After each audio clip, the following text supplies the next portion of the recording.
হ্যাঁ everyone, welcome back to my another blog. আশা করি সবাই অনেক বেশি ভালো আছেন।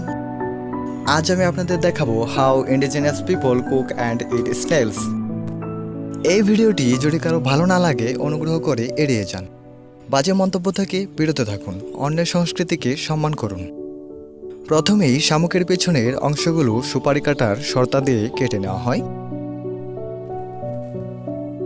শামুকের পেছনের অংশ কেটে নেওয়ার পর শামুকগুলো ভালোভাবে ধুয়ে নেওয়া হয়। এরপর শামুকগুলোকে 10 থেকে 15 মিনিটের মতো সিদ্ধ করা হয়। সিদ্ধ হওয়ার পর শামুকগুলো নামিয়ে প্রত্যেকটি শামুকের ঢাকনাগুলো পরিষ্কার করা হয়। ঢাকনাগুলো পরিষ্কার করার পর শামুকগুলো আবারও একবার ভালোভাবে ধুয়ে নেওয়া হয়, যাতে কোনো প্রকার ময়লা বা গন্ধ না থাকে। তারপর একটি আলাদা পাত্রে পরিমাণ মতো ডাল ও পানি নিয়ে ডাল সিদ্ধ করা হয়। ডালগুলো সিদ্ধ করা হলে পরিমাণ মতো লবণ ও খাবার সোডা যোগ করা হয়। এরপর সেই ডালের সঙ্গে সিদ্ধ করা শামুকগুলো যোগ করা হয়।